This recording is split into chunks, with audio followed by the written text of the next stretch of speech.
Okay,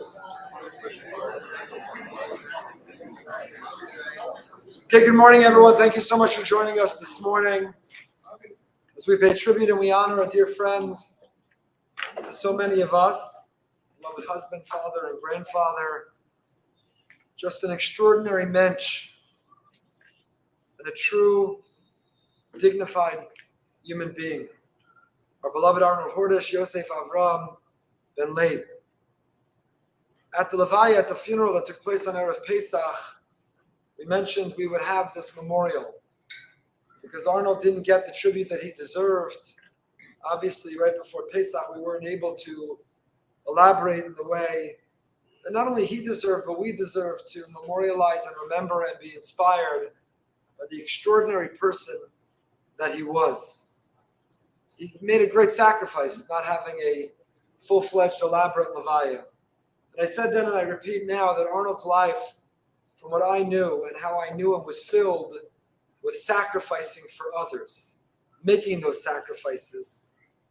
Sacrifices for his family, for his children, for Josh and David. And he loved Nadja, who was so good to him. We will hear words from Josh, who's shared a video with us for this morning. His grandchildren, we'll hear from Reina representing. He was so good to his communities in Manhattan. We'll hear friends from there and here in Boca Raton, which he made such a difference with that big smile, that generous, gracious heart, that volunteering of his time, that fiercely loyal friendship. He was just an incredibly good person, really represented goodness and kindness and unconditional love to his family and to his friends and to those around him. The stories from Manhattan Cal shared with me of his bringing home a homeless man and showering him in his shower and giving him a hot meal and letting him sleep on his couch. How many of us would do such a thing because we feel the plight and pain of another? But that was Arnold's heart. It was soft and it was tender and it was good. And he couldn't stand to see the pain of another without intervening and interceding on their behalf to try to make their life a little bit better. The Mishnah in the 6th chapter of Pirkei Avos, the Brisa says, "B'shas p'tiraso shel adam ein malaven lo la'adam."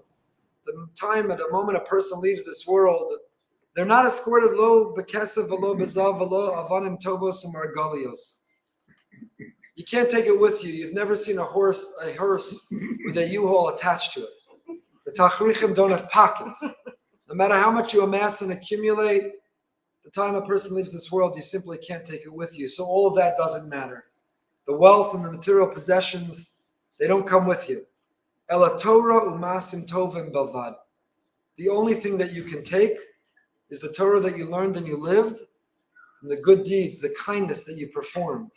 Shenemar besalecha chatamcha usach b'shachbecha tishmar alecha v'akitzosi hisisichecha. Besalecha chatamcha usach ba'olam hazeh b'shachbecha tishmar alecha b'kever v'akitzosa hisisichecha la'olam haba. The Mishnah is reminded there's nothing wrong with trying to amass and accumulate things. Arnold was an entrepreneur, he was a businessman, he was an expert in finance, a seat in the stock market, on the stock exchange. It was accomplished. But he understood that all that accomplishment, all that entrepreneurship, all that financial success, it doesn't come with you. He gave it away. Literally, he shared it, he invested it in the people he loved, in his boys, and his family, and his grandchildren, and his friends. And he didn't take it with him. But boy, did he take incredible wealth of Torah umasim tovim, of the memories that we all have, the interactions that we all shared, the smiles that we all benefited from. He took care of people in their lives, and he took care of people after they passed. Both in Manhattan and here, where he served as a shomer and a funeral organizer and the Chevra Kadisha, and voluntarily said Kaddish for those who needed it. He quietly, behind the scenes, soft-spoken, took care of people in their lives and after their passing. He didn't talk about it. But if you knew, you knew. He was reliable, and he was dependable, and he showed up. He was a quintessential mensch. He was so good. He was so good. I think of every time I saw him, even in moments that weren't so good, that he was struggling with his health, he would flash that smile. He would find the courage and he would find the strength to smile in a situation where many others would frown. In pain, he would show the pleasure of his white teeth.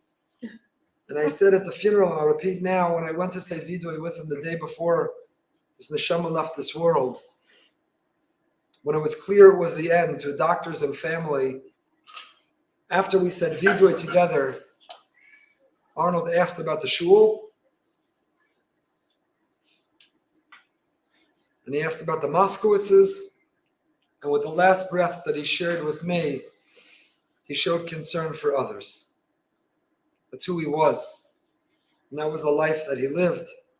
Those are the Torah and the Masim Tovim, the enormous wealth and portfolio that he took with him. Carol, I want to acknowledge the love, the devotion that you showed him and show him in the last weeks and months and years. Thank you. You described that he took care of you for so long, but we all watched you take care of him and put your life on hold in order to give him the best quality of life you could when it wasn't so simple. And you inspired and you taught and you teach all of us with that. We hope you find strength and comfort knowing that you did everything that you could for our beloved Arnold. We'll miss him. We miss seeing him in shul already. We miss his participation in the chevra. We miss his participation in coming to learn. We miss those smiles and those white teeth. But we'll never forget Yosef Avram Ben Leib, the role that he played in our community. We're going to hear from family and friends, but I was asked to share first a reflection from Dvarya Katz, the daughter of Rabbi Wogelanter, who knew Arnold since she's a young girl. Since she was born. Since she was born. Because the rabbi wasn't married when he married us, so. Gotcha.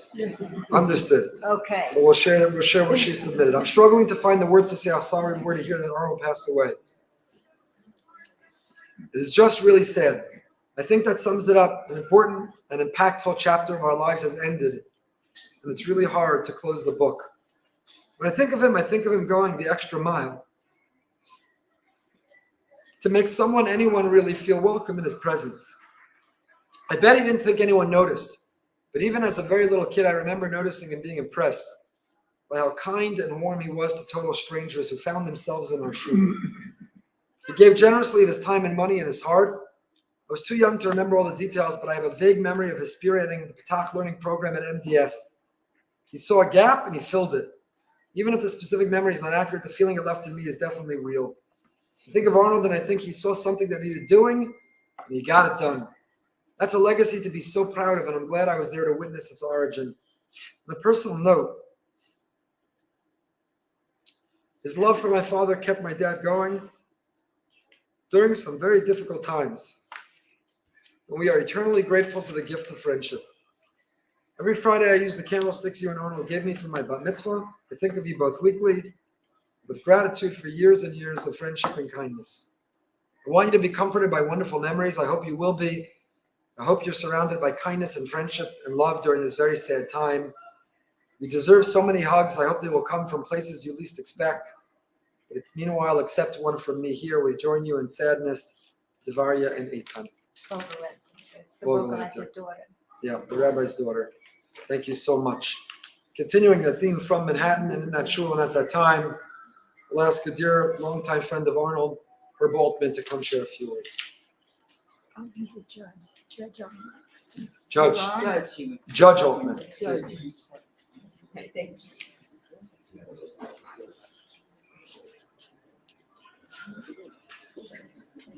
I think the real reason I've been called upon is that Carol wants me to read a Facebook posting that my daughter put up when she first heard that Arnold had passed away. I used to be able to do this without glasses. We also knew her when she was born. What? In August, I made a call to the hospital, and she was born. It's a girl, you said. Yes, I did tell you. I don't usually post these types of things, but I'm a bit heartbroken today. And my uncle Arnold, Zichrona Livracha, deserves the public hakaras hatov. So does Aunt Carol. I know this isn't my tragedy. My heart is with Aunt Carol and Josh and David. But ever since Chaim Wachtel messaged me the news of Uncle Arnold's passing a few hours ago, I've had tears in my eyes. We grew up in an area in Manhattan with not many Shomer Shabbos families, So we were a tight-knit group of one big family. That's why there were Uncle Arnold and Aunt Carol and Aunt Ruth and Uncle Morty. This was our community. Chagim spent together, Sukkot meals on the Hordish's narrow terrace, and countless memories. As Mindy Leibowitz Shapiro put it today, he's part of what made us what we are. Uncle Arnold taught me the meaning of chesed. It's especially poignant at the time of his death because growing up, he took care of people and families in times of death. He was the shomer, the funeral organizer, the Hever Kadisha, the Kaddish sayer. He was just quietly there, taking care of everyone's needs. We all took for granted that he did it. He didn't talk about it. We all knew. He had a great sense of humor and hid me in the best spot ever in a hide-and-seek game. I will tell you what it is. We all remember him talking a little louder and being tone deaf since he didn't hear well, but his voice was still loving and caring. He suffered these last years, so I didn't think it would hurt so much, but it's so hard for our extended family. Aunt Carol, I can't imagine you without Uncle Arnold, but you were a wonderful example to all of us of a devoted wife and a wonderful fake aunt. We love you. I was thankful to speak to my brothers, Michael and Daniel, and reminisce about how much Uncle Arnold meant to us. I'd like to say a few words of my own. Probably the fact that my family is observant is due to Uncle Arnold. When I was first married, I belonged to a wonderful conservative synagogue on 14th Street called Town and Village Synagogue. My father passed away in 1970. Town and Village Synagogue only had morning minyanim on Monday and Thursday, so I needed a place to say Kaddish, and I started to go to Young Israel. I enjoyed the shul, I enjoyed the people. I found myself becoming more and more observant, and I convinced my wife to come to shul on a Shabbos and see these wonderful people in shul. We went to shul. At the close of davening, the rabbi invited everyone to come upstairs for Kiddush. So we went upstairs for Kiddush. It happened to be an Ufruf, and there was some place cards set out. When we got there, a member of the shul came over to us and said, "This is an Ufruf today. It's not an ordinary Shabbos. Were you invited to the Ufruf?" No, we weren't invited to the Ufruf, but the rabbi said everyone was invited to Kiddush. He said, "Well, this is only for people invited for the Ufruf." So we left, walked down the steps, and started to walk to 16th Street, on 16th Street toward 5th Avenue, commenting on what an unfriendly shul this is, when I heard someone behind me yelling, "Stop, stop." And we turned around, and there was Arnold running after us. And he said, "Why did you leave the Kiddush?" I said, "We were told that this was an Ufruf and it was only for invited guests." He said, "We're not that kind of shul. Kiddush is open to everyone. Come back, come back." We didn't go back that day, but we went back essentially for the rest of our lives thereafter. When I met Arnold, he was a vice president of Dean Witter. He held the Dean Witter seat on the American Stock Exchange. He was vice president in charge of option trading. And he's the man who the 21 Club held a supply of kosher wine for when he came there. Arnold turned to a life of observance, I think largely under the influence of his friend Jerry Feldhamer. And also when he was exposed to and came to love Rabbi Israel Vogelernter. His later friendship with Joel Green led directly to the Hordish move to Boca Raton. Arnold was always supported by the beautiful Carol. Her great culinary accomplishment was spaghetti with ketchup. As a result of which Arnold became a gourmet cook. The years when the Hordish family, the Altman family, and the Leibowitz family seemed to exist as one great large family were among the happiest of my life. Thank you. Thank you, Herb. Now, I neglected to mention also Arnold serving as a mashgiach in our community for several years. Right. And any of us that ate out in the places that Arnold was, he wasn't a mashgiach who just made sure the ingredients in the kitchen were kosher. He'd come stop by the table, say hello, give a big smile, make sure you had everything you need. He was concerned with the kashrus of people's happiness as much as the ingredients in the kitchen as well. And that certainly is a big memory we have also. When we finish setting up, we're going to show the video that Josh is unable to be here in person, but we'll speak from a distance.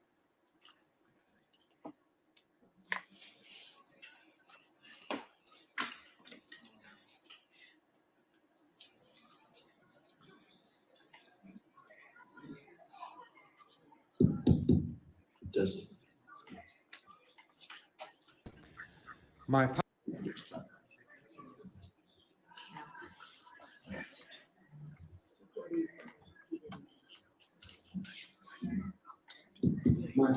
was my hero. In my younger years, I looked up to him. pop was my hero. In my younger years, I Master, a fishing expert, and a fearless roller coaster rider. Some of the lessons I learned from him: the importance of family, friends, and community. He taught me that being a good person meant to be kind, decent, and loyal. Our home was always welcoming, and my brother and I spent many weekends on the couch, giving our room to folks that needed to be close to the hospital for shops. In my teens, my dad and I fought like cats and dogs. Two stubborn mules. One man trying to maintain order and teach respect, and a rebellious team who clearly knew everything. I don't think either of us learned much about patience, but Pop sure taught me about courage and conviction. My Pop and I really bonded again when his mom, Grandma Hordish, passed away. We started to understand each other and talk about the world. Arnold Hordish became not just my father, hero, and mentor. We became great friends. And he taught me that I could be stronger than open heart. My dad, Arnold, was a good man, and he lived a good life. Not an easy life, but a good life. Pop was an interesting character. I will carry the stories, memories, and experiences with me forever. You will no doubt hear about my dad's work with the Cover TV show, the Talk program, his charity, the Chesed, and Pop should be remembered for all of this. I've heard the other great stories. The Yom Kippur War hospital heist and the bear hug from President Lyndon Johnson. I felt and can still feel the immense pride when we walked the deck of the USS America together. And when he shared his anger, fears, and tears with me while trying to escape the cloud of dust on 9/11. The greatest inheritance from my dad is his legacy of kindness and compassion. Traits I would like to believe I share and will share with my son. He lives on in us.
have been my friend Arnold Hordish.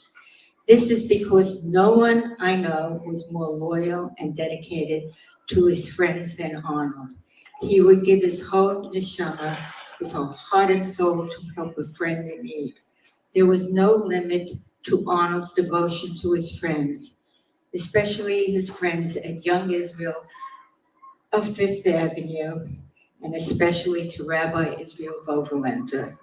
When someone in our synagogue passed away, Arnold would drop everything, make the funeral arrangements for the bereaved family to prepare the deceased for a dignified Jewish burial.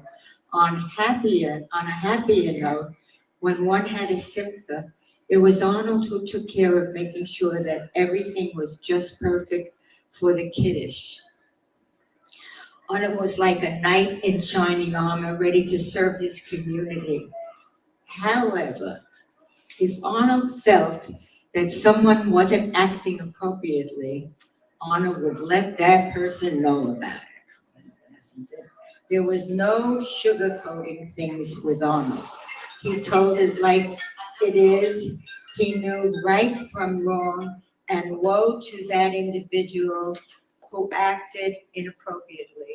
Arnold would make sure that that person knew that the individual has acted in an improper manner, and Arnold would see to it would never happen again.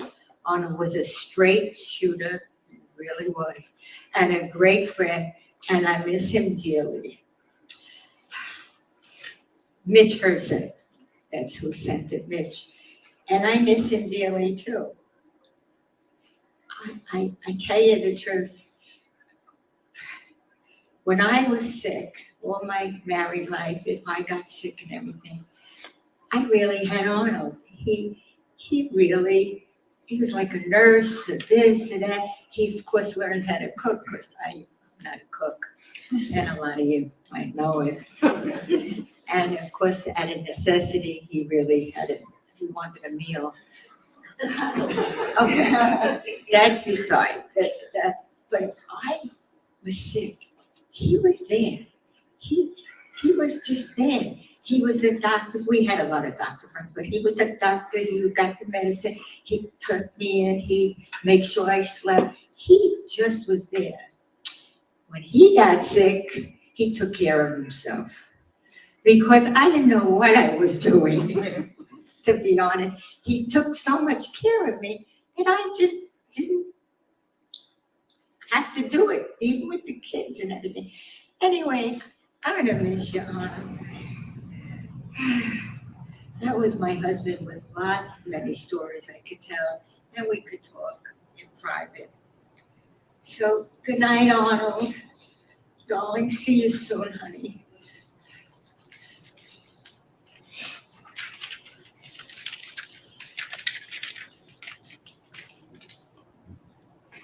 Not too soon, Carol. Not too soon. Not too soon. Does anyone else have something they'd like to share? Story or thought? Anecdote or a memory? I just want to say one Yeah, thing. please. When I'm not gonna Speak back. loudly. When I went to the hospital in the last few days, brought Bubby some food. Bubby, do you remember? I walked in with the shul bulletin. Yeah. His smile was ear to ear, holding the BRS. Yeah. He actually started getting out of bed from the hospital bed because he thought he was coming to shul. Loved Shul. He's proud to be a member of Shul, and Shul, and we loved him. Yeah. Please. The extent, Come, people watching. the extent of Arnold's remarkableness. After 9/11, somehow we were together and he was going on the midnight shift. Remember?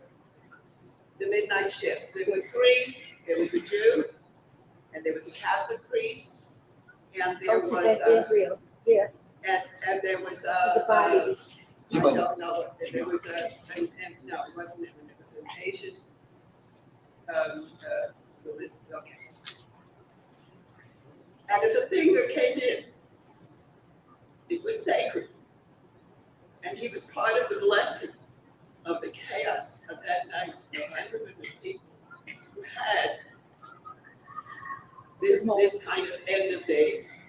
And still, he didn't tell me. It was one of those things. This is part of, it's not just about us. This is Thank you. That was at the morgue. Thank you for sharing. Yeah, at the morgue. The work. Yeah. 9/11. Thank you. On behalf of the family, again, I want to thank everyone for coming. We'll ask you to please rise while we say the Kil Mali.